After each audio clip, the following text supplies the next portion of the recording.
Bonjour tout le monde. Dans ce quatrième chapitre, on va voir d'autres méthodes de stratigraphie, autres que la lithostratigraphie et la biostratigraphie. La première méthode qu'on va voir, c'est la chimiostratigraphie. Si on regarde un peu l'étymologie du terme, chimiostratigraphie. Chimio, c'est la chimie, et stratigraphie, donc c'est la stratigraphie. C'est quoi? Donc la chimiostratigraphie, c'est une discipline qui s'intéresse aux éléments chimiques et aux rapports isotopiques dans les roches. Son but est de reconstituer l'évolution temporelle de la composition chimique des milieux de dépôt. Ok? Donc la chimiostratigraphie, elle s'intéresse aux éléments chimiques ou bien aux rapports isotopiques dans les roches. L'objectif, c'est d'essayer de reconstituer l'évolution dans le temps de la composition chimique des milieux de dépôt. Les changements peuvent être continus ou bien brutaux, donc des signaux exceptionnels. Ils sont repérés sur les diagrammes d'analyse en fonction du temps. Donc, on a dit que la chimiostratigraphie s'intéresse aux éléments chimiques ou bien aux rapports isotopiques. Donc, il s'intéresse aux variations dans le temps d'un élément chimique ou bien d'un rapport isotopique. Ces variations ou bien ces changements, ils peuvent être continus, donc on n'a pas de grandes variations, ou bien brutaux, c'est-à-dire ils montrent des signaux exceptionnels, des signaux de grande ampleur. Ces changements, ils sont repérés, donc on les représente sur les diagrammes d'analyse en fonction de temps. On les représente sur des diagrammes d'analyse en fonction de temps. Et selon leur ampleur, l'ampleur de ces signaux, ils sont appelés soit excursions géochimiques, lorsqu'on a une ampleur modérée, ou bien anomalies géochimiques lorsqu'on a des signaux de grande ampleur, de grandes variations. Donc, certains éléments chimiques, par exemple le O16, le O18, C12, C13, et d'autres éléments bien sûr, dans les sédiments, ils peuvent présenter momentanément des teneurs exceptionnelles et servent ainsi de marqueurs. Ok? Donc, par exemple, on représente, dans une série sédimentaire, on représente le O16, la variation de O16 dans le temps. On aura une courbe en fonction du temps. Et cette courbe, on va voir des exemples. Et cette courbe, elle montre des variations. Parfois, on peut trouver un signal qui est de grande ampleur, une grande variation. Ces grandes variations, on les appelle des anomalies géochimiques. C'est lorsqu'on a par exemple des teneurs exceptionnelles. Et ces signaux qui sont de grande ampleur, ou bien ces anomalies géochimiques, ils nous servent, nous, en stratigraphie, comme des marqueurs. Ça veut dire que ils nous servent comme des repères. Ok? On va expliquer ça davantage. Exemple. Anomalie d'iridium. L'iridium, c'est un élément chimique. Donc, une anomalie d'iridium atteignant une teneur plusieurs dizaines de fois supérieure à la teneur normale, usuelle, ne pourra correspondre qu'à un seul moment connu dans l'histoire de la Terre, c'est la fin du Crétacé. Ok? Si on prend, durant l'histoire de la Terre, si on prend la variation de la teneur en iridium au cours du temps, bien sûr, on va voir des variations. Mais en arrivant à la fin du Crétacé, on a une anomalie d'iridium, c'est-à-dire une teneur d'iridium qui est plusieurs fois supérieure à la teneur normale. Hein? Et nous, lorsqu'on étudie des séries sédimentaires, et tout au long de cette série sédimentaire, je mesure la teneur en iridium, depuis la base jusqu'au sommet. Et puis, je trouve un signal, ou bien une teneur qui est plusieurs fois supérieure à la teneur normale. Automatiquement, je dois dire que ici, là où j'ai mesuré cette teneur, cette grande teneur, ça correspond aux dépôts qui se sont déposés à la fin du Crétacé. Vous voyez là, j'ai utilisé ce signal, cette grande teneur, cette anomalie géochimique comme un repère dans le temps, un marqueur. Ok? Donc on a dit une anomalie d'iridium qui peut atteindre une teneur plusieurs dizaines de fois supérieure à la teneur normale ne pourra correspondre qu'à un seul moment durant l'histoire de la Terre, qui est connu, c'est la fin du Crétacé. Hein? Et pourquoi, pendant la fin du Crétacé, on a la teneur en iridium, elle est plusieurs fois supérieure à la normale? Voilà, c'est la forte concentration en iridium. Elle forme ainsi une surface isochrone. Une surface isochrone, on a dit isochrone c'est quoi? C'est-à-dire une surface marqueur, une surface repère dans le temps. Isochrone, c'est-à-dire elle s'est formée en même temps. On dit des événements qui sont isochrones, ce sont des événements qui se sont déroulés au même temps. Cette crise, elle est liée à ce qu'une majorité d'experts considèrent comme l'impact de météorites. Et donc, pourquoi pendant la fin du Crétacé, on a cette teneur, cette forte concentration en iridium?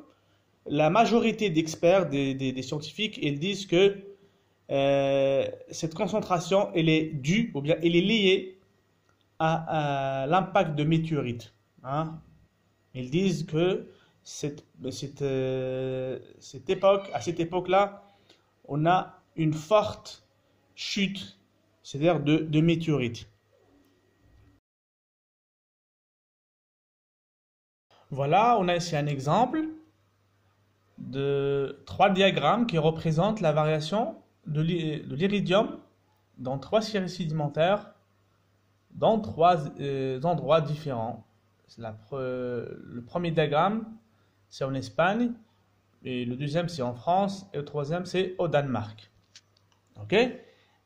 On a dit que le diagramme, il représente la concentration ici, dans les abscisses, la concentration en iridium, et sur l'axe des ordonnées, on représente, c'est l'épaisseur de la série, sédimentaire. Donc, en quelque sorte, la variation verticale des faciès. Et on a vu dans les premières séances que la variation verticale des faciès, ça représente quoi? C'est le temps. Ok? Donc, si on analyse ce premier diagramme, regardez ici, donc à ce niveau-là de la série sédimentaire, la teneur, elle est de l'ordre de, voilà, donc 0,01. Et puis, on a une variation, une petite augmentation de la teneur en iridium en montant dans la série.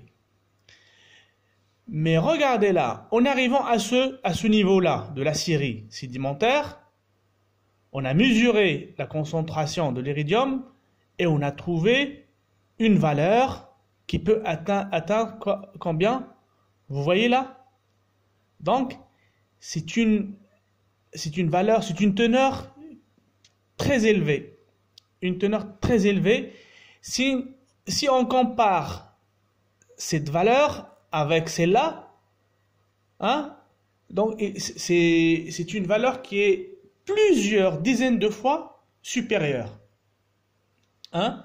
C'est une valeur plusieurs dizaines de fois supérieure à cette valeur. Et cette valeur, on l'enregistre juste à ce niveau-là de la série sédimentaire.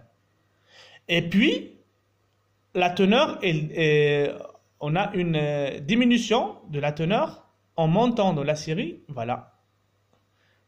Donc, si on regarde cette courbe, on a ici quoi? On a un signal brutal, de grande ampleur. Automatiquement, on l'appelle une anomalie géochimique. Donc, à ce niveau-là, on a une anomalie géochimique. Et regardez là, dans un autre endroit, la même chose, on a un signal brutal, une anomalie géochimique de l'iridium. Et c'est la même chose ici, au Danemark. Donc, pour nous, en stratigraphie, ce signal, cette anomalie géochimique, c'est un repère chronostratigraphique. C'est un repère, c'est un marqueur. Hein? C'est un marqueur. On l'utilise comme un marqueur ou bien un repère, surtout. Et voilà, donc on a dit c'est une surface. Ici, c'est une surface isochrone. Automatiquement, dans une série sédimentaire de Crétacé, si je mesure la teneur en iridium et je tombe sur une valeur qui est très élevée par rapport à la normale, automatiquement, hein, je peux savoir qu'il s'agit de la fin du Crétacé. Parce que durant l'histoire de la Terre, on a juste un seul événement de ce type-là. Vous voyez là? Donc, on utilise, nous, ces anomalies géochimiques comme des marqueurs ou bien comme des repères. Voilà. Donc, anomalie d'iridium à la limite entre le Crétacé et le Paléocène. La limite entre le Crétacé et le Paléocène. Donc, voilà, c'est la fin de Crétacé. Le Paléocène, c'est quoi? C'est première époque de l'ère Cénozoïque. Hein? Si vous vous rappelez de ce qu'on a vu dans la chronostratigraphie. La teneur en iridium, elle est 100 fois plus élevée que dans les roches de la croûte terrestre. La teneur, elle est 100 fois plus élevée que la normale. Voilà, ça c'est une coupe dans les Pyrénées atlantiques. Voilà, ici c'est la série sédimentaire. On a ici c'est des calcaires, et là c'est des calcaires aussi. Mais entre ces deux blocs-là, on a un tout petit intervalle, un petit intervalle argileux, Et lorsqu'on mesure les teneurs, les concentrations en iridium tout au long de cette série sédimentaire, voilà, ici on a la courbe des concentrations de ces teneurs. Voilà. Et en arrivant à cet intervalle argileux, hein, qu'est-ce que je remarque? Qu'on a ici une teneur en iridium qui est très très élevée par rapport à la normale. Hein? On peut dire que ça c'est la normale, et là c'est une valeur exceptionnelle. C'est un signal brutal, c'est un signal exceptionnel de grande ampleur. Donc c'est une anomalie géochimique, hein, à ce niveau-là. Ok? Et voilà, ici c'est le Crétacé, et là c'est le Paléocène, hein, c'est le Paléocène, et la limite c'est ce petit intervalle argileux. Et si vous voyez là, on a zone, déformie, zone, c'est quoi ces zones? On a vu ça en biostratigraphie. Hein? On découpe la série en biozones. Et voilà, donc ce sont des zones. La série il est découpée en se basant sur les microfossiles. Ce sont des microfossiles ici. Donc on a pu découper la série en biozones. Ok. Voilà une autre. Des autres images toujours de la limite Crétacé tertiaire. Hein? Voilà, c'est le petit intervalle argileux qui est riche en iridium. La même chose ici. Voilà, c'est le petit intervalle argileux dans lequel on a mesuré des concentrations très élevées de l'iridium. Et ici, c'est en Espagne. C'est le Crétacé, et là, c'est le tertiaire. Donc, c'est la fin du Crétacé. La limite entre le Crétacé et le tertiaire. Voilà, on a vu l'exemple de l'iridium. On va voir un autre exemple. Un autre exemple, c'est les isotopes de l'oxygène. Ou bien ce qu'on appelle le delta O18. Le delta O18. Le delta O18, c'est une mesure du rapport des isotopes stables O18 sur O16. Donc, lorsqu'on dit delta O18, c'est automatiquement le rapport O18 sur O16. Dans ce cas, on utilise la répétitivité des grandes fluctuations isotopiques dans les carottes océaniques pour créer ce qu'on appelle des âges isotopiques en corrélant les fluctuations de même ampleur. Ok? Et c'est une méthode qu'on utilise beaucoup dans le quaternaire. Ok? Donc on a dit pour l'iridium, on a une anomalie. Et ces anomalies, on les utilise comme des marqueurs, comme des repères. Des repères pour faire quoi? Pour faire des corrélations entre les séries sédimentaires dans des endroits différents. Mais parfois, on peut avoir des variations.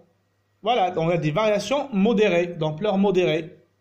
Et on n'a pas c'est-à-dire des signaux exceptionnels. On n'a pas d'anomalie. Qu'est-ce qu'on fait dans ce cas? Dans ce cas, on utilise ce qu'on appelle la répétitivité des fluctuations. La répétitivité des fluctuations. Pour faire quoi? Toujours pour faire les corrélations entre les séries sédimentaires. Ok? Voilà. Sur cette illustration, on a trois diagrammes, trois courbes qui montrent les variations de delta O18 dans trois endroits différents. Dans deux endroits dans le Pacifique et un troisième endroit dans l'Atlantique. Qu'est-ce qu'on fait? On mesure le delta O18. On a dit le delta O18, c'est le rapport O18 sur O16. On mesure dans les croûtes océaniques.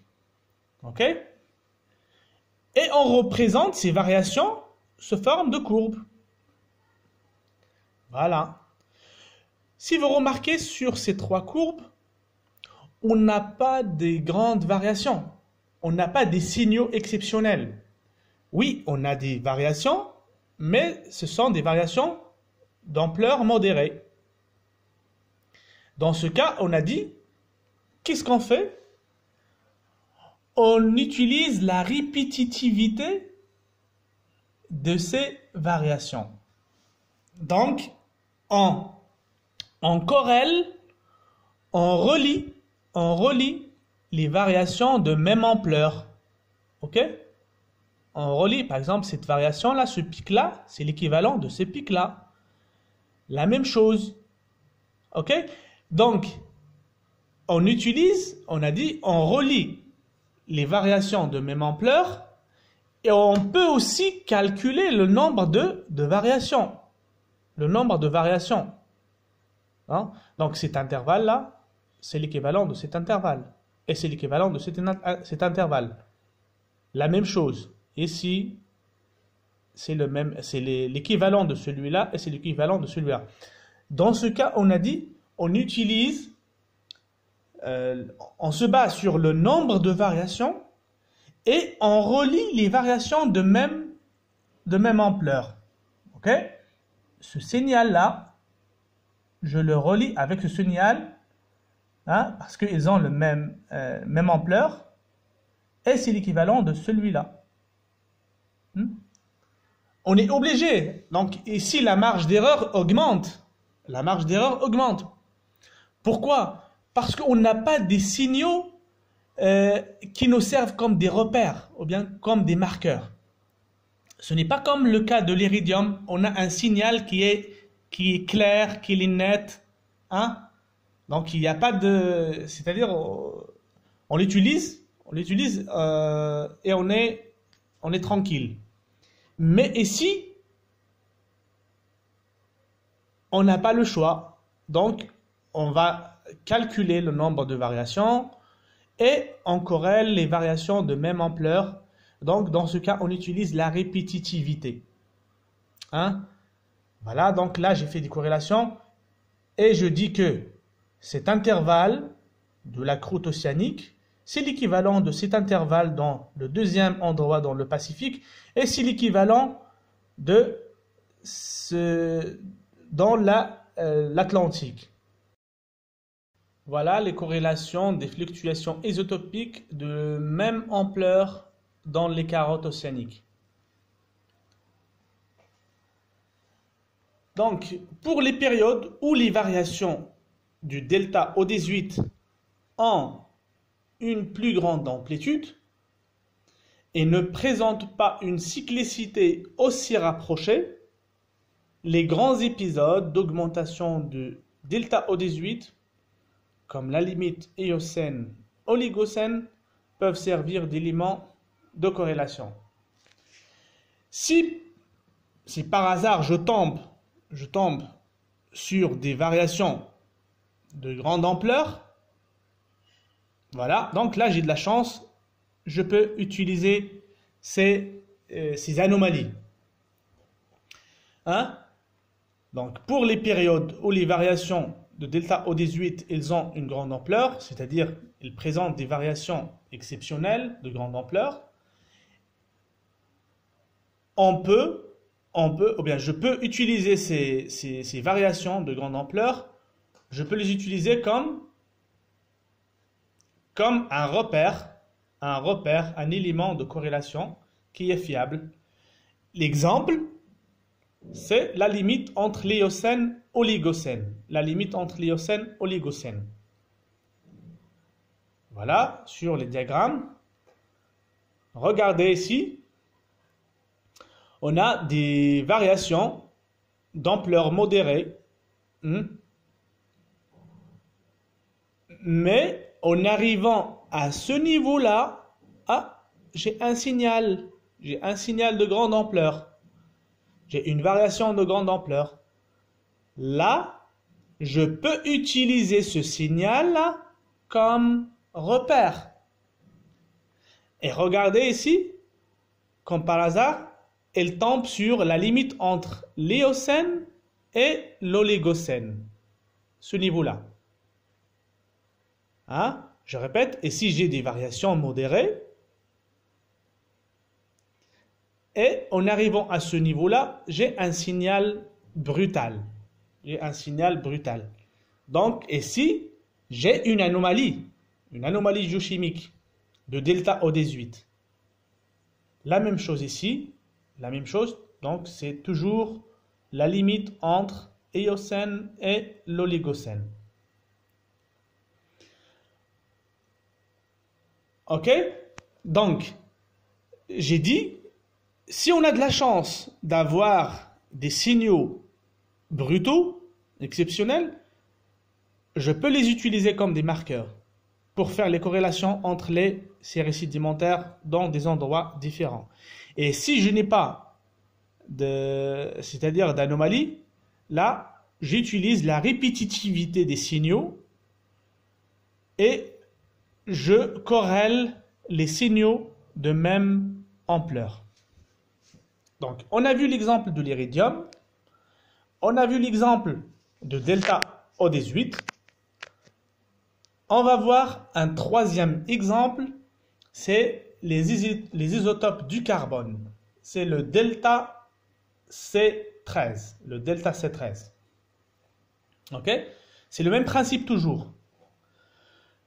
Le carbone comporte naturellement deux isotopes stables. C'est le C12 qui représente environ 99% dans la nature et le C13 qui représente environ 1%. On exprime la proportion relative du C13 et du C12 par une valeur conventionnelle qu'on appelle le delta C13. Le delta C13, ça veut dire c'est le rapport C13 sur C12. C13 sur C12.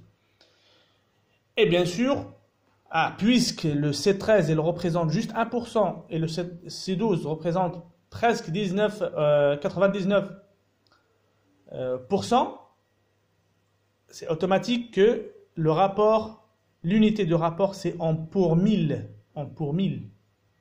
OK? La même chose, on représente ce delta C13, ce rapport, sur un graphique. Et la courbe,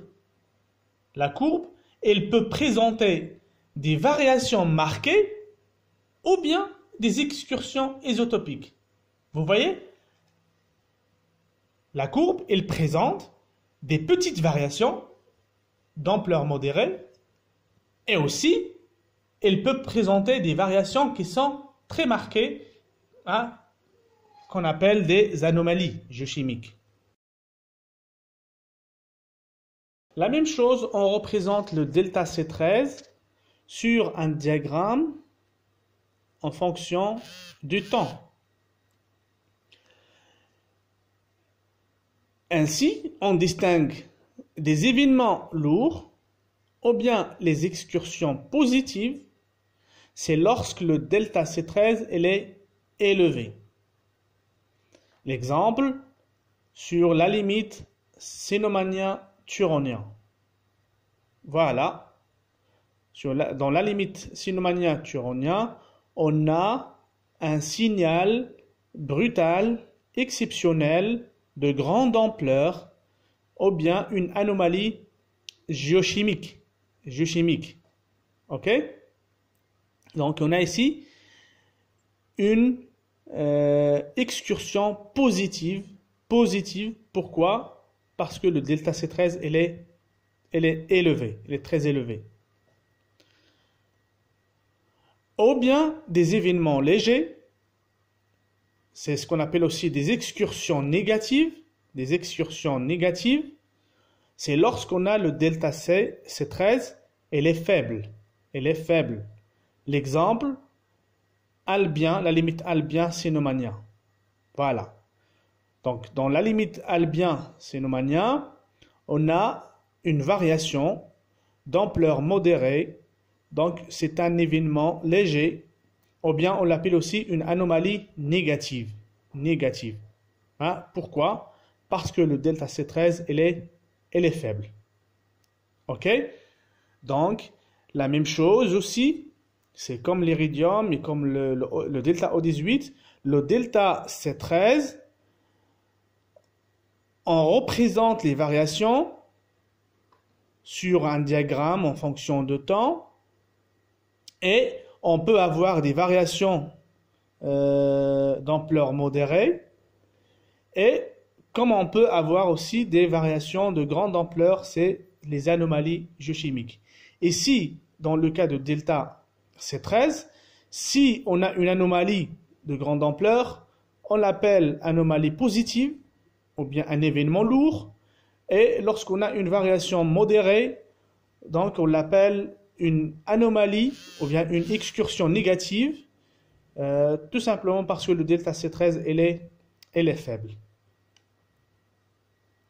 Et bien sûr, toujours, il ne faut pas oublier l'objectif pour nous en stratigraphie de tout ça.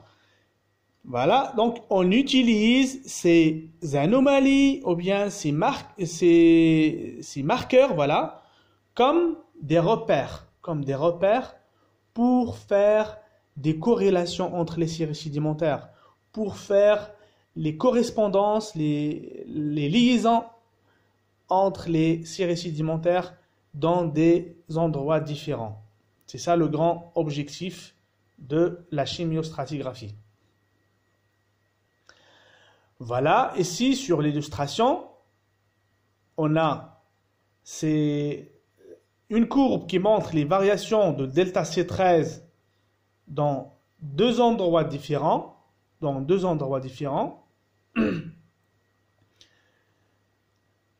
Voilà, le deuxième, c'est le Japon. Donc, en se basant sur ces courbes, on doit faire des corrélations. Et comment je peux faire ces corrélations? Tout simplement, d'abord, je cherche les anomalies, c'est-à-dire les signaux qui sont exceptionnels, pour les corréler. Par exemple, ici, hein? Par exemple, le cénomanien turonien, la limite entre cénomanien et turonien, on a dit qu'il est marqué par une anomalie delta C13 positive, un événement lourd. Donc voilà, je dois corréler ce signal avec ce signal. Hein? La même chose ici, un autre signal avec celui-là.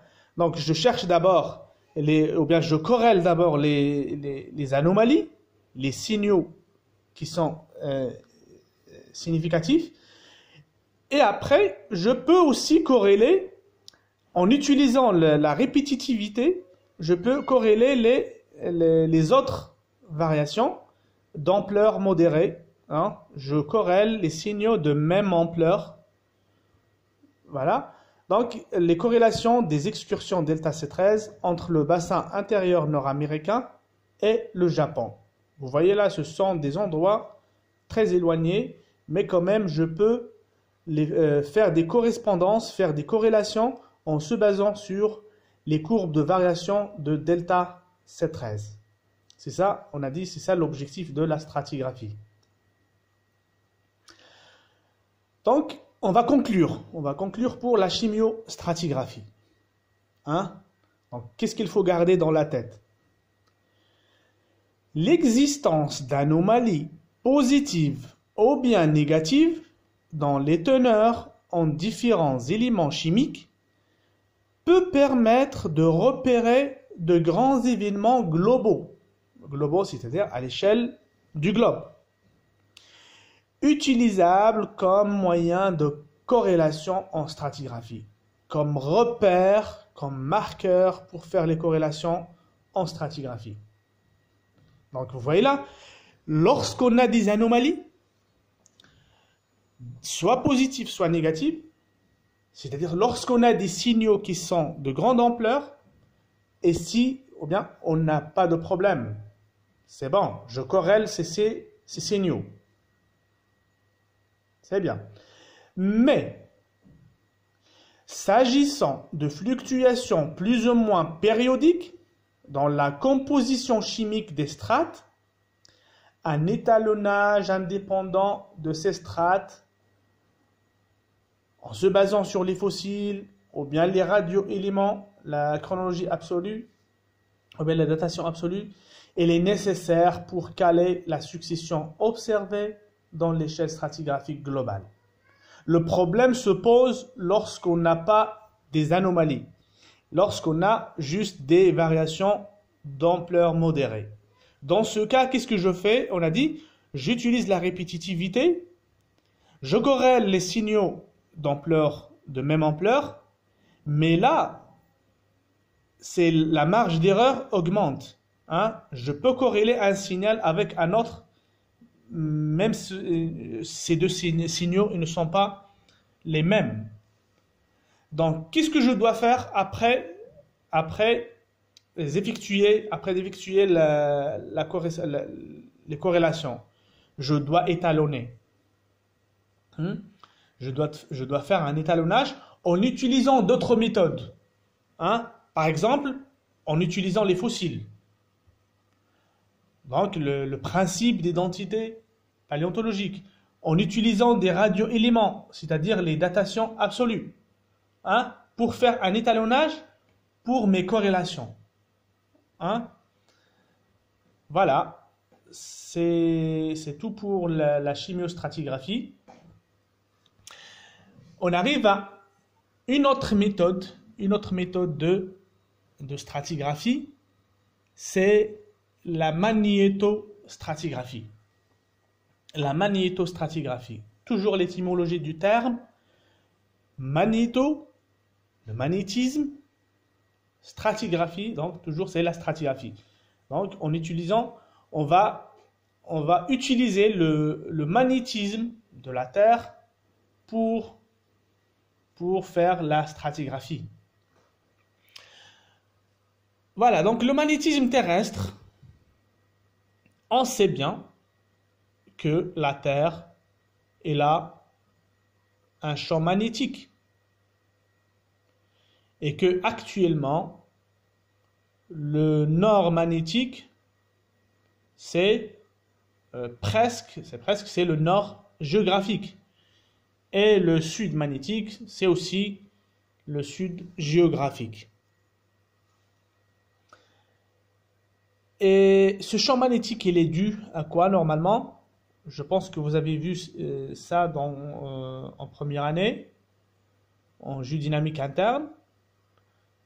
Donc le magnétisme terrestre, il est dû au courant de convection à l'intérieur de la Terre. Voilà. Nous, on a dit, on va utiliser ce magnétisme pour la stratigraphie.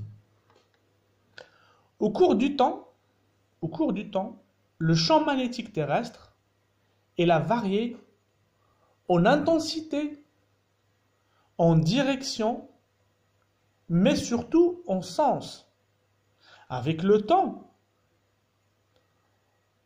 l'intensité du champ magnétique, sa direction et aussi son sens, hein, elles subissent des variations. Ok? Et surtout le sens, les variations du sens du champ magnétique, on les appelle des inversions de polarité. Donc, ce champ, il était soit dans le même sens qu'aujourd'hui, c'est-à-dire l'aiguille aimantée indiquant le nord, actuellement. On parle de polarité normale, soit en sens contraire, l'aiguille aimantée montre alors le sud actuel, on parle de polarité inverse. Donc le champ magnétique terrestre, il subit des variations au cours du temps. Soit elle est de même polarité ou bien de même sens qu'aujourd'hui, on parle dans ce cas de la polarité normale, soit elle a le sens contraire qu'aujourd'hui, et dans ce cas on parle d'une polarité inverse. Ces variations de polarité étant enregistrées dans les sédiments. Donc on a dit au cours de l'histoire de la Terre, le champ magnétique, il a subi des variations. Mais ce qui est intéressant, c'est que ces variations de polarité du champ magnétique terrestre, elles sont enregistrées dans les sédiments. Vous voyez là? Elles sont enregistrées dans les sédiments. Et surtout, c'est les minéraux ferromagnétiques qui enregistrent ces variations. C'est surtout les minéraux ferromagnétiques qui enregistrent ces variations du champ magnétique. Et ces variations, elles sont d'excellents critères de corrélation mondiale. Nous, on utilise ces variations de polarité du champ magnétique terrestre pour faire des corrélations entre les séries sédimentaires. Ok? Donc la magnétostratigraphie, qu'est-ce qu'il fait? Ou bien, c'est quoi l'objectif de la magnétostratigraphie? Elle essaye de reconstituer ou bien de retracer les lignes de corrélation correspondant aux inversions de champs magnétiques anciens. L'objectif, c'est qu'elle essaye de retracer ces variations de polarité du champ magnétique dans le temps. Et lorsqu'on a ces variations, on peut les utiliser comme des marqueurs ou bien comme des repères pour faire des corrélations entre les séries sédimentaires. Et où je peux trouver ces variations de polarité magnétique sont bien enregistrées, c'est généralement dans la croûte océanique. C'est dans la croûte océanique. De part et d'autre de la dorsale médio-océanique.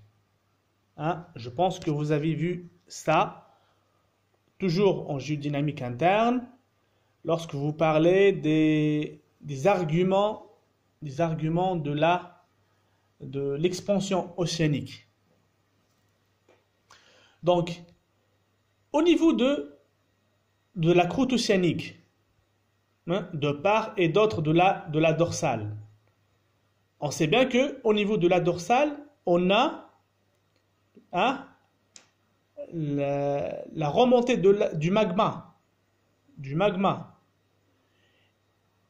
Et ce magma, lorsqu'il se met en contact avec l'eau des océans, il se refroidit. Donc il subit un refroidissement rapide. Donc les minéraux ferromagnétiques qui existent dans ce magma, ils vont, avant le refroidissement, ils vont s'orienter selon la polarité du champ magnétique qui existe au cours ou bien au moment de refroidissement. Ok?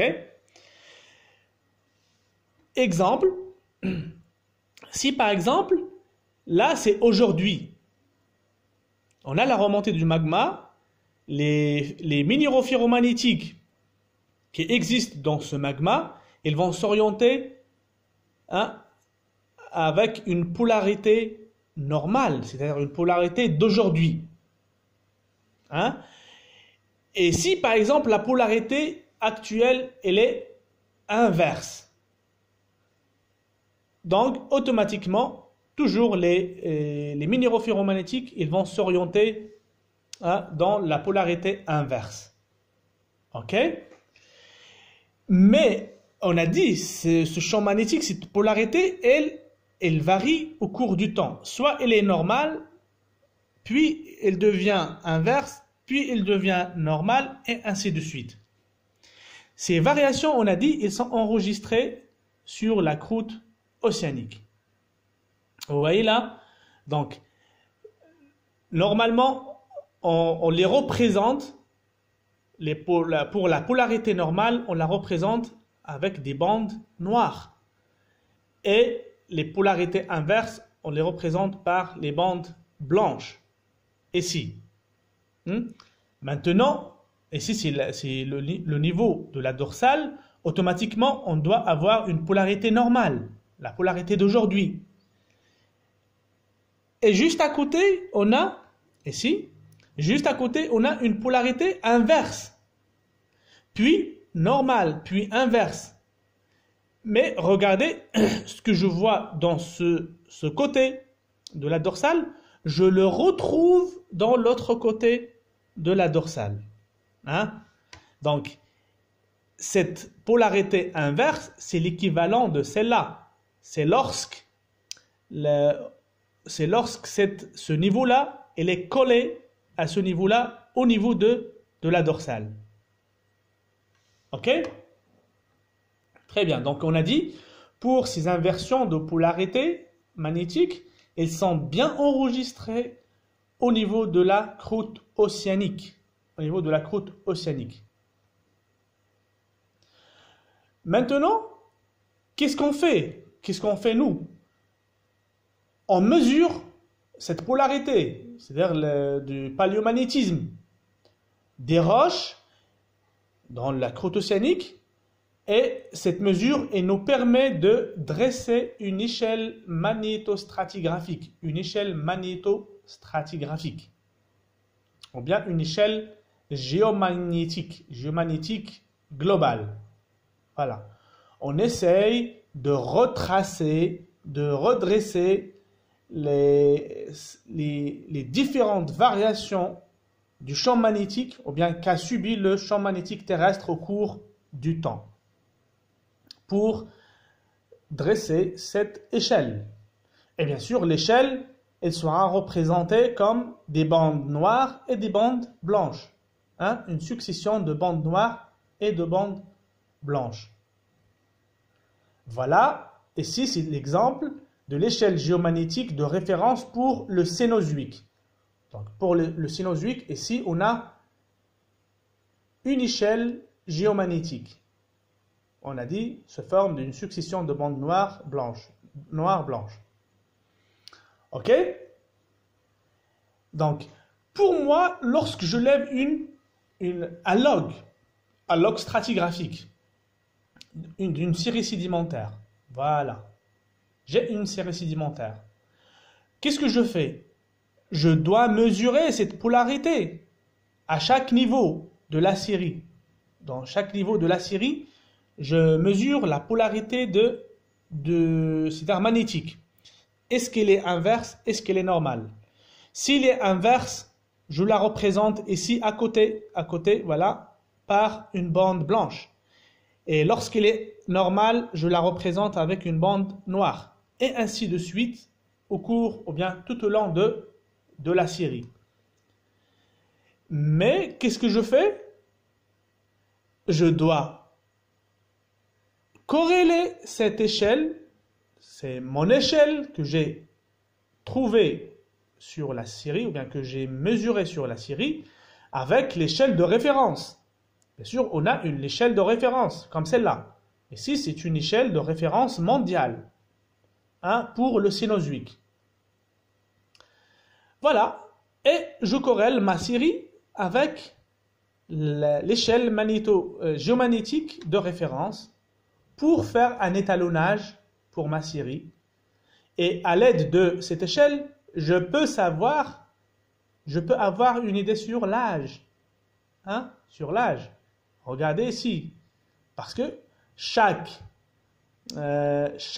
intervalle, ou bien de ces polarités, elle correspond à un âge.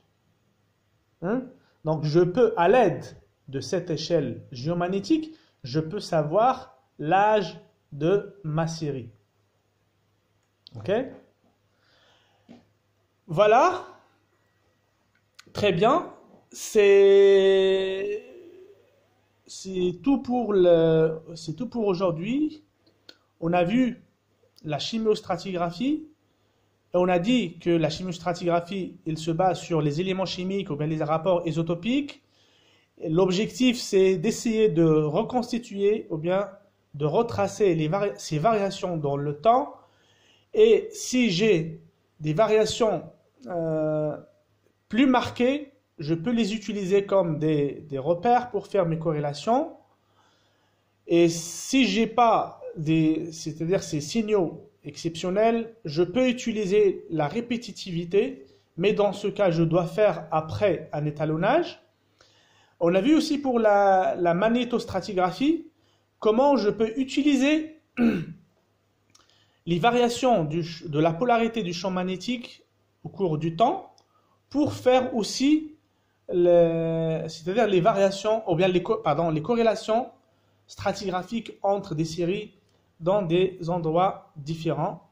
Donc, merci pour votre attention et à la prochaine fois.